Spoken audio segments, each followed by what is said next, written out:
Nurturing independence, raising self-reliant children.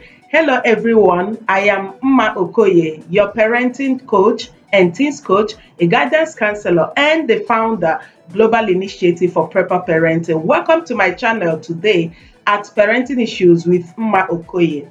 Today we want to look at a very critical topic, which is nurturing independence, raising self-reliant children. This is an interesting topic because we are gradually raising children who are totally dependent on us. They depend on us in almost everything. We think for them, we solve problems for them. In fact, it's remaining for us to eat for them and breathe for them. That's what's remaining. We are raising these ajibota children. So for that, your ajibota children, make sure you add a little bit of street in that child. That is where independence comes in. Now, what are the key aspects to this topic, independence? Before I go further into that, we need to define what independence is all about. Independence is the ability to think, act, make decisions autonomously. Mark that word, autonomously. So we are raising children who cannot think and make their decision autonomously, and this is not good for them. Remember, we will not always be there for them. At a point in their lives, we're gonna get old, we're gonna step aside, and we are going to hand this baton over to them. They will continue the race. So when we're raising them to be this soft that cannot weather the storm, how are they going to cope? So the key aspects to this topic, the key things you need to bear in mind when nurturing independence in your child.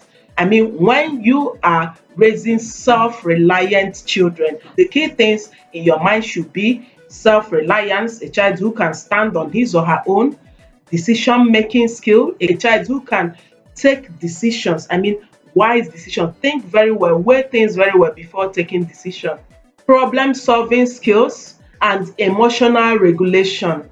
These are the things we need to have in mind whenever we think of raising children who are self-reliant. Now, what are the importance of raising a self-reliant child? In fact, without me telling you, you need to know that it's very important. But let me drop some points that will draw you back and make you start thinking of doing certain things intentionally so that you can raise a child who is independent and self-reliant. The importance is that the child will have increased confidence.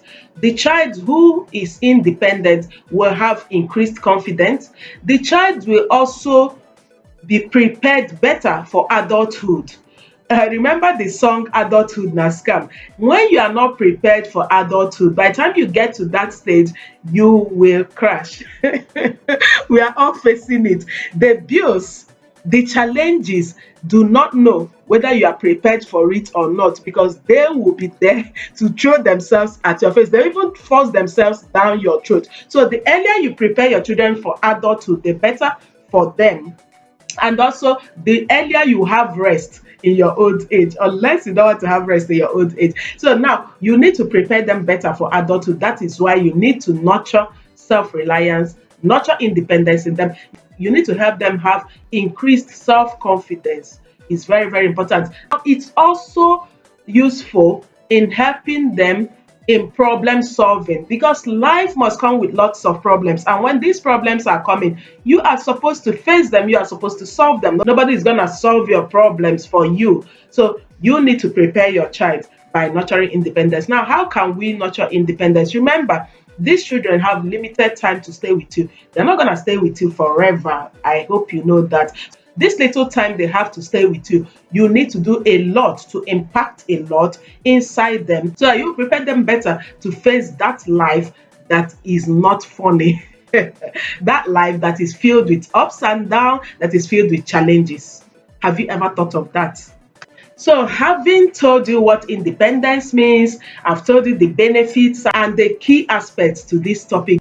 The next thing I want to talk about is ways we can nurture independence in our children. Because when I tell you all this and I don't give you the practical things to do, I am not helping you. Remember, I'm your coach and your parenting coach. Then before I go into that, don't forget that I am free for booking virtual sections to help you, hold you hand by hand to walk with you in your parenting journey, or even your child, that your child whom think that is not really doing well, that is kind of disappointing you, you can book a session with me. So I will drop my email address in the comment section. So just go there and send us an email. It is being displayed on the screen right now. So once you send an email, we'll get back to you. Remember, it's on first come first serve basis because I'm kind of busy and I have some other people booking, so I don't want to overwhelm myself. So it's on first come first serve basis, and our fees are affordable. In fact, what you would pay will not be compared to the kind of benefits you have, because parenting is one kind of job that when you do it right, you will be happy in your old age. And if you're an intentional parent, if you're a parent with sense, your priority will be to raise that responsible adult who will not give you extra headache in your old age, or who will not make you to start patronizing all the fake daddy GOs because of their problems, or who will not make you to start burning all colors of candles because of their problems. So you can actually save that money now, book a session with a professional parenting coach to help guide you in this parenting journey. Believe me or not, if you are parenting the way we were parented, I am telling you with my full chest that your name is sorry, because things have changed. A lot have changed. The world is evolving. So let me go back to what I was saying. How do we nurture independence in our children? Remember, the key word is nurture, not teaching. It is nurture independence in our children. How do we do that? I'm going to give practical examples with the things that we do in the house. There are key skills you need to teach your children. Your child should learn decision-making skill, emotional intelligence, how to regulate and manage his or her emotions. Your child needs to learn time management, have social skills, leadership abilities. There are lots of skills. Your child needs to learn coping strategies to stress and disappointment. These are the things that life must throw at your child by the time your child walks through the journey through adulthood. Now, I'm going to use just one instance that we all are familiar with. I'm going to use that instance to buttress my point, to tell you how you can teach your child some of these skills I mentioned now. Let me use the homework that the schools give our children. I always like using homework because this is something that connects all of us together. You know, if you're a parent, the homework connects. The homework has a way of connecting every parent at every stage of your child. The homework is there, so I always like to use the homework. I mean, the ones the school give the children. Problem solving skill, decision making skill, emotional intelligence. What again? Time management. What again? Am I forgetting anything? Maybe along the line, if I remember, I will mention that. But let me talk about the ones I just mentioned now. The problem solving skill, time management, decision making skill, coping strategy to stress and disappointments. Now I'm using the homework. For example, the mathematics. We know how the mathematics is for a lot of us, including our children. Many children have phobia for mathematics, so let me use that mathematics as an instance. So now your child comes back with a mathematics homework. Instead of rushing to do that homework for the child, tell the child, think about it. I said it in one of my videos. Tell the child, sit down, think about this. So by the time the child is thinking about it, the child is learning problem solving skill. By the time you tell your child, from once you come back from school, maybe you are arriving by 4 o'clock, between 4 to 5, you need to wash your stockings, you need to take your bath, maybe take your siesta, eat your food and all that. Then you tell the child from 6 p.m. to 7 p.m. it's your time for homework. That is time management. You are teaching that child.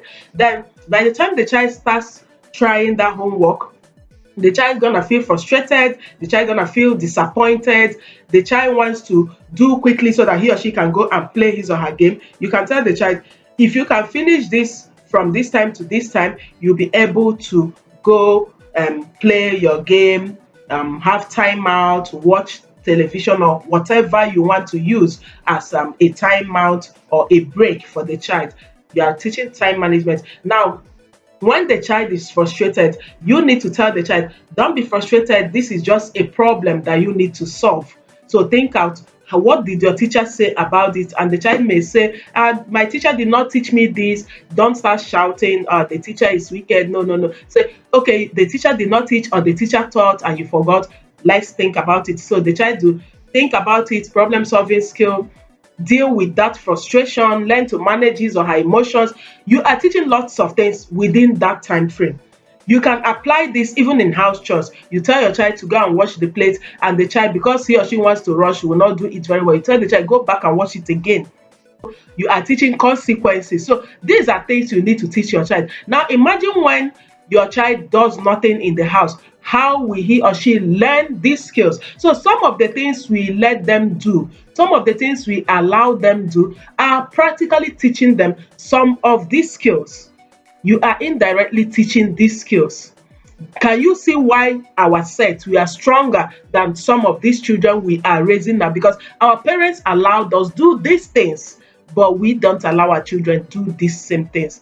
Are we being fair to these children? If you ask me, I will say some of us are not being fair to our children because we are not preparing them for the future. We are not preparing them for adulthood. We are not nurturing independence in them. By the time we are old and we are no more, these children will blame us because they will be unable to fit into the society. Now, the last thing I want to say before I close, sometimes we step in to solve their problems for them. So that is a no-no. As a parent, I mean intentional parent, you need to guide your children towards problem solving. When they encounter problems, don't step in, think it out, solve it for them. Always guide them towards solving that problem. How can you guide them? You can guide them by asking questions. You can say, so what do you think about this? How do you want to solve this? If you follow it this way, what do you think will be the end? You are fostering problem solving. So you guide them towards solving problem and not stepping to solve these problems for them. So thank you very much for watching to this point. If you got values in this video, why don't you give me a thumbs up now? Remember, encouragement. Just give me a thumbs up and I'll be encouraged to do more videos for you. If you're coming across this channel for the first time, make sure you subscribe. You're not subscribing with money, just click the subscription button so that you always get notifications whenever I post new videos. Then drop your comment on the comment section. I love to read from you. Honestly, I do. I love to read from you. So drop your comment, drop your thoughts, drop your questions, drop. Even if it's motivation, you want to motivate me, you want to drop something, you want to add to what I have said, please drop it in the comment section. I cannot wait to read from you.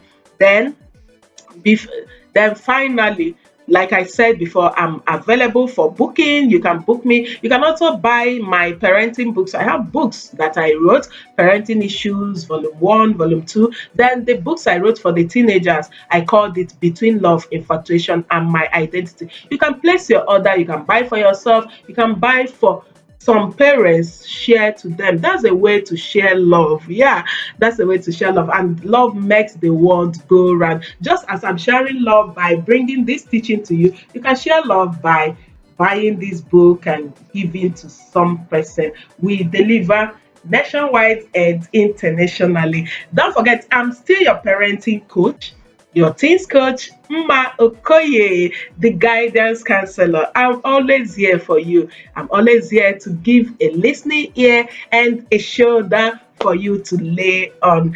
Until I come your way again in my next video, continue to be a good parent and nurture these children very well so that we all will have a better society befitting for all of us.